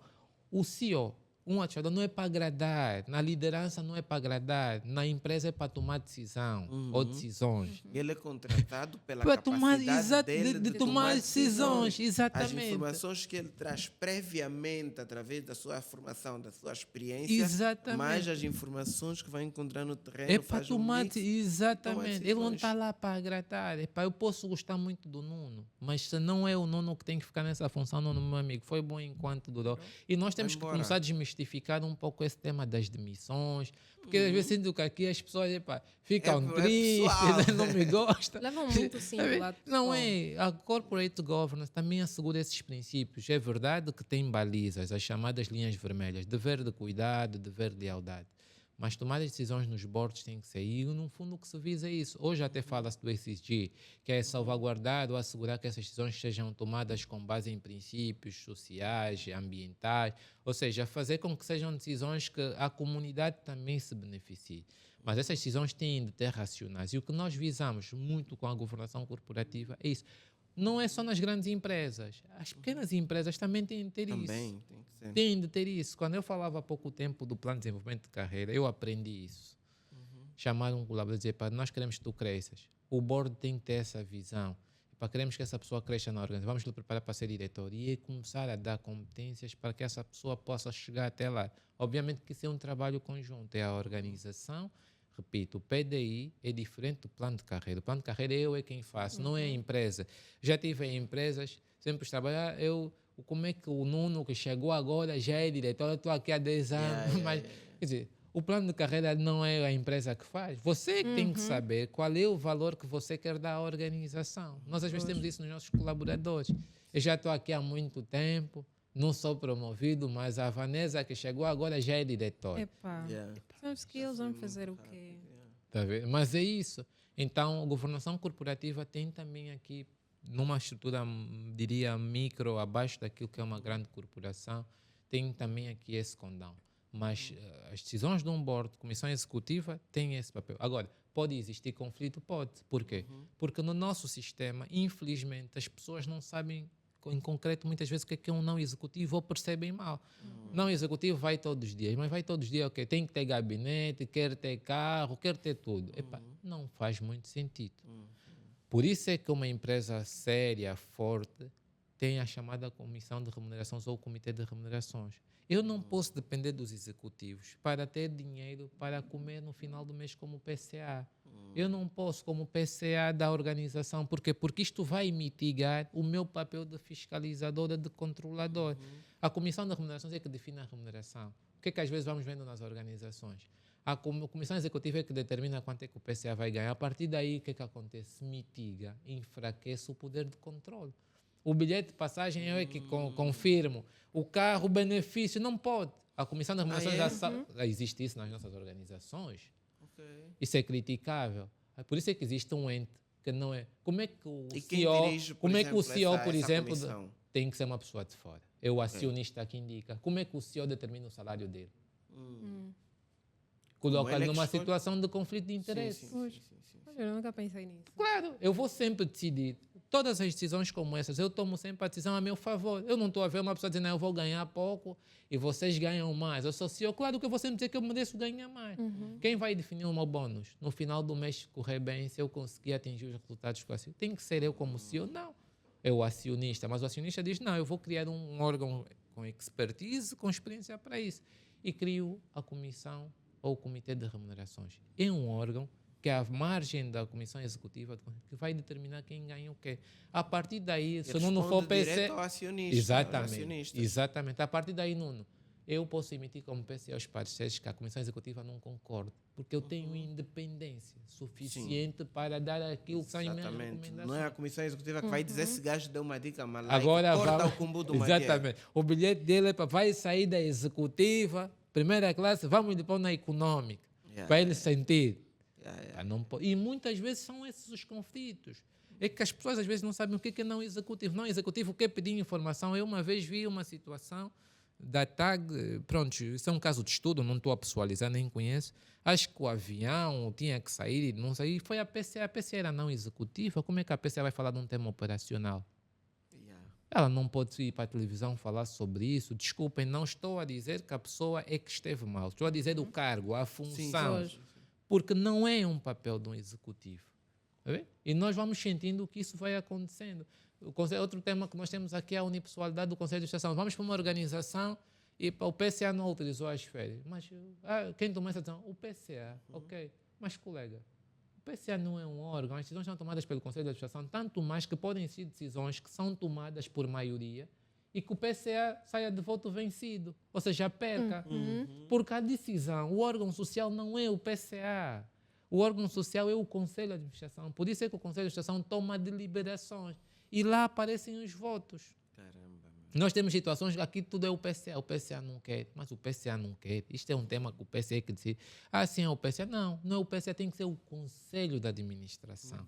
O PCA pode nem querer, mas se a maior parte dos membros do Conselho de Administração quiser, a decisão prevalece. Vai acontecer. Então, no cenário atual, as empresas têm falhado muito nesse contexto. Pelo menos eu sinto que sim, porque há unipessoalidade. Aqui o PCA, em muitas organizações, é tipo um deus. Ele é que toma todas as decisões sozinho. Nem há reuniões do Conselho. Eu já tive situações em empresa que nem há reunião do Conselho de Administração. Não reúnem, porque o PCA toma tudo sozinho. Ele é que sabe, a compra dos carros, ele é que aprova sozinho, tudo ele é que... Política de remunerações, existem órgãos nas empresas. E por que isso é relevante? Porque quando falamos de governança corporativa é exatamente a divisão das tarefas, das competências, o respeito pelos processos. Há temas que têm que ir para o Conselho de Administração. É o conselho que delibera, tem que ter respaldo em ata, porque amanhã vem a auditoria. Como é que se fez a contratação dessa empresa? Não, está aqui a deliberação, todos votaram a favor. Ou seja, há aqui princípios que têm que ser trabalhados e que podem naturalmente contribuir para a melhoria do ambiente organizacional nas nossas empresas e a cultura, obviamente, das pessoas sobre essas matérias. Muito bom. Então, os principais desafios encontrados para a implementação de uma boa governação corporativa estão mesmo entre eles, então? Estão entre eles e a sociedade, porque a sociedade também não sabe. E o Mais Kwanza tem aqui valor porque ajuda a esclarecer. Eu não estou a dizer que é mau. Se uma pessoa que nunca foi PCA, coitado que nunca estudou, isso é normal que ele quando for PCA vai pensar que agora é humano mesmo, se dizerem que ele é não executivo. Todo poderoso. Porque criamos a ideia que o PCA, não importa se é executivo ou não é o que manda. Nós criamos essa ideia, mas não é. Porque as boas práticas, por que trazem o tema? Porque a Comissão Executiva não consegue olhar para a estratégia. Não consegue. Todos os dias tem reuniões, temas operacionais. Tem que ter uma pessoa que está afastada daquele nível de pressão e que diz assim, para a empresa está aí no buraco. Atenção à forma como vocês estão a conduzir isso. Esta pessoa é o quê? É o PCA não executivo. Olha para a estratégia, o alinhamento da atuação da Comissão Executiva com a estratégia que foi definida pelo acionista. Notem que quem define é o acionista. O dono da empresa é que diz, eu quero isto. E agora vocês materializem, que é a administração. Exato. Então, mas Força. é que é muito pertinente esse tema e estamos a ver que há muita confusão, sim. E seria bom para nós, aqui para os nossos telespectadores, que o Mozo podia nos ilistar algumas práticas ou boas práticas de governação corporativa que podemos implementar nas empresas. Transparência. Primeiro, tem que ter regulamento. Olha, qual é a câmara do Mozo já agora? Essa aqui vai fazer Qual corte. é a minha? Essa vai fazer corte. Primeiro, Essa aqui. Ok. Transparência. Eu tenho dito, um conselho de administração tem que ter um regulamento. Uma comissão executiva tem que ter um regulamento. A tomada de decisões tem que estar assente em regras. Não pode ser uma decisão que eu hoje chego e digo assim, vamos atribuir esse carro, vamos atribuir esse plafond de compras, enfim. Segundo, responsabilidade.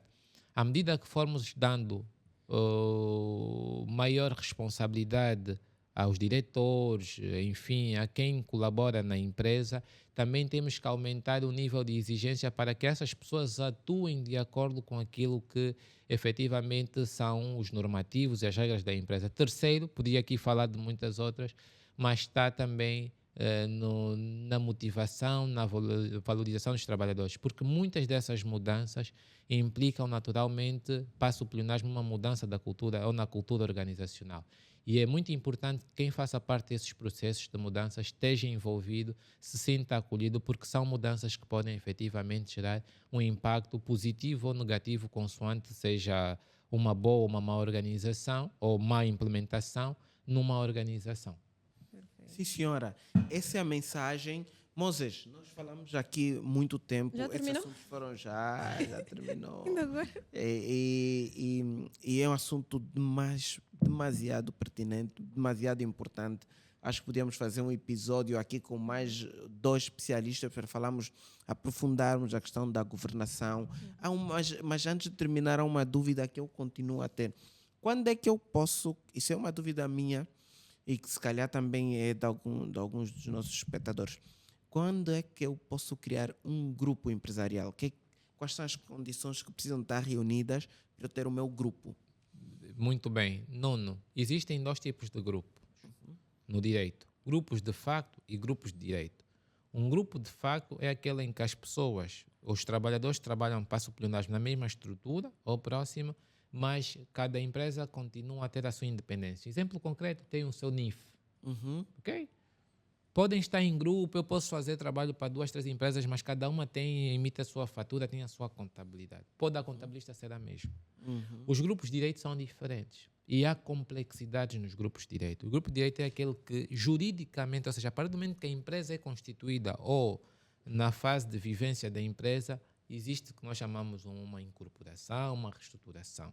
Isso é um grupo de direito, tem impacto, porque se for um grupo empresarial de direito constituído nestes termos, o NIF é só um. Ela já é criada como grupo. Exatamente. Grupo Nuno. Grupo Nuno, e podem existir várias empresas. Eu, por prudência, recomendo para quem está a começar e quer ter uma experiência do grupo, se não for uma estrutura muito grande, que seja um grupo de facto. Porque até os próprios trabalhos têm que perceber isso. Que atuamos para essa empresa, mas também podemos fazer para essa uma fatura, ou seja, começar a criar esta cultura e só depois disso evoluir. Para aqueles que já têm um nível de organização maior, as empresas são grandes, faz todo o sentido. Qual é o point que está subjacente aos grupos? Fundamentalmente solidariedade, porque a lei permite, por exemplo, que uma empresa do grupo possa financiar a outra empresa, possa ser garante da outra empresa. Vamos pedir um financiamento no banco, a empresa grande do grupo pode aparecer e dizer nós vamos dar cobertura a esse financiamento, pode injetar dinheiro, ou seja, há aqui um conjunto de operações que a lei permite. Normalmente a visão do grupo é uma visão instrumental. Para fechar, eu tenho uma empresa que organiza formações ou congressos de especialidade e eu começo a perceber que eu vou precisar sempre de protocolo, vou precisar sempre de catering e eu me pergunto assim, qual é a necessidade que eu tenho de estar aí a contratar sempre serviços fora?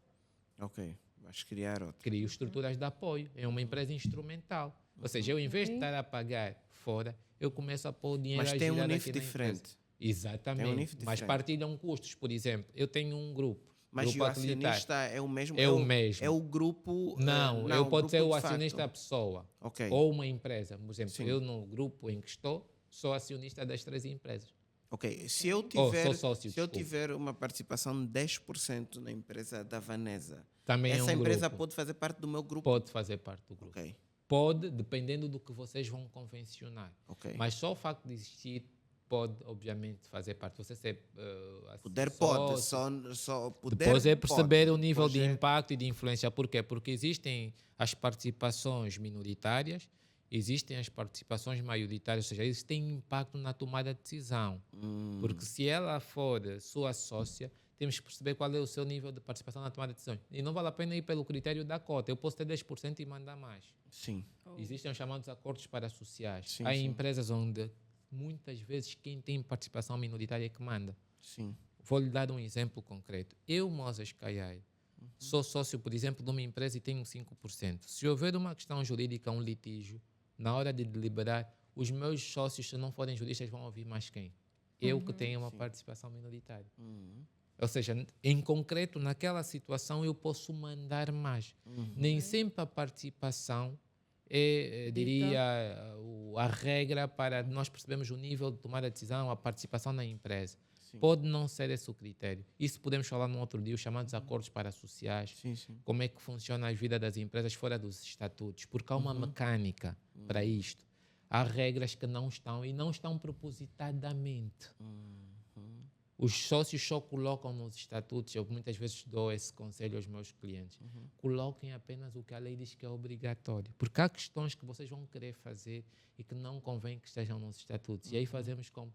Por via de um acordo parasocial. Muito. Que é um acordo que não temos que ir ao notário reconhecer, só nós os sócios é quem sabemos. Mas, por exemplo, o grupo é o Mais Kwanza e tem a empresa, que é o Nuno. O Nuno é a empresa de catering, por exemplo. O Mais Kwanza está a dar um evento. O Nuno não pode servir. Tanto que faz parte do grupo e temos um único NIF. E faz bem, fazem bem. Tem um único NIF, né? O Nuno não pode servir para o Mais Kwanza? Pode. Mas nesse momento você não paga o nono, você só tem um NIF. Eu, diferente do que eu apresentei, que é um grupo de facto. No grupo de facto, eu imito uma fatura. O Nuno emitiria, se fosse um grupo de facto, teriam 2 NIFs. O NIF do Mais Kwanza e o NIF do Nuno Baio. O Nuno emitiria uma fatura e você está a pagar. E a denominação? Tem diferente, cada uma tem a sua denominação, claro, obviamente. Seja, sim, isto tem um NIF, é tem uma diferente, denominação. sim, a estrutura é diferente. Ok. Só usa a mesma estrutura física, a mesma estrutura administrativa, E isso provavelmente. ajuda para quem está a começar, diminuir sim. custos. Por exemplo, a renda pode estar com aquela empresa que ganha mais, custos menores, ou seja, isto permite essa solidariedade, porque estão em sistema de grupo. Eu, por exemplo, criei por causa disso. Quer dizer, não tenho o dom da ubiquidade, não consigo estar em tantos, ter 3 escritórios, 4. Não tenho estrutura financeira para suportar 3 rendas ou 4. Então vamos fazer o quê? Repartir custos. Faz-se um acordo de intercâmbio das empresas do grupo. Uma assume a renda do espaço, a outra assume os consumíveis, a outra... Ou seja, estamos a trabalhar em grupo e essa é a solidariedade que caracteriza os grupos de empresa. Muito bom. Espetacular. Essa foi... Manda, diz, vamos. Bom, é que... Fazer consultoria. Não, já não tem nada a ver com isso, mesmo já para terminar. É que quando nós estávamos a falar de propriedade intelectual, esquecemos de... Falamos sobre a importância e tudo mais, mas esquecemos de mencionar. Por exemplo, se eu criei uma marca, né, ou quero registrar a minha marca e estou perdida depois de ouvir aqui a explicação Vai ter com advogado, paga os honorários. Estou a brincar.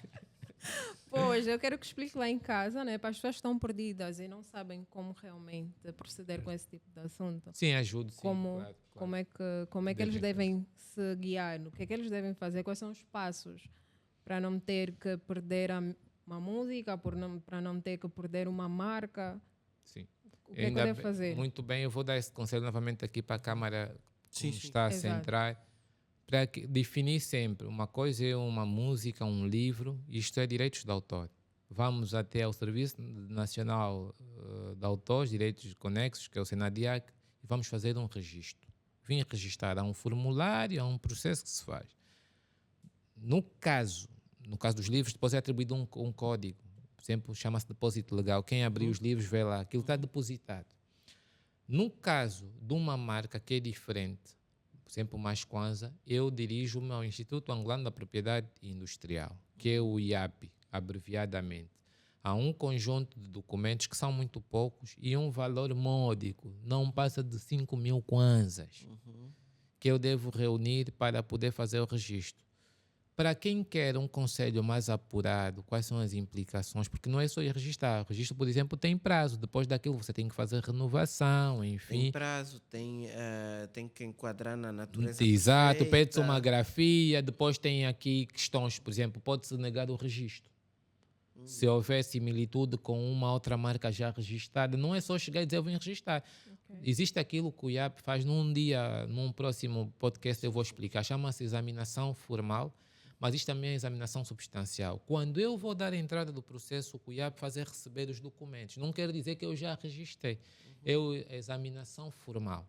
Depois, internamente, o IAP faz um estudo. Ele tem que perceber se aquela marca que eu pretendo registrar vai coincidir ou vai violar uma marca que já está registrada. E o IAP depois faz uma outra coisa que é, antes de fazer o registro final, e publica no Boletim da Propriedade Intelectual um pedido. Todos aqueles que eventualmente tenham interesse, digam assim, a marca que a Vanessa pediu para registrar vai violar a minha marca, tem que aproveitar esse boletim, porque isto é provisório e podem se opor. Se ninguém se opor, aí o IAP faz o registro da marca. Portanto, há um procedimento claro para isto e eu aconselho as pessoas que têm interesse a irem ao IAP, mas, obviamente, para a melhor explicação, o detalhe, paguem um advogado Mais do que isso, e, mais naturalmente, que isso, tem tem tudo que com pagar. Eu qualidade. sou agente, posso emitir a fatura já de imediato de seguida. Muito obrigado. Olha, nós estivemos aqui a conversar com o Moses Kayaya. Eu li o extenso currículo dele e não acabou, ainda ficou muito por falar.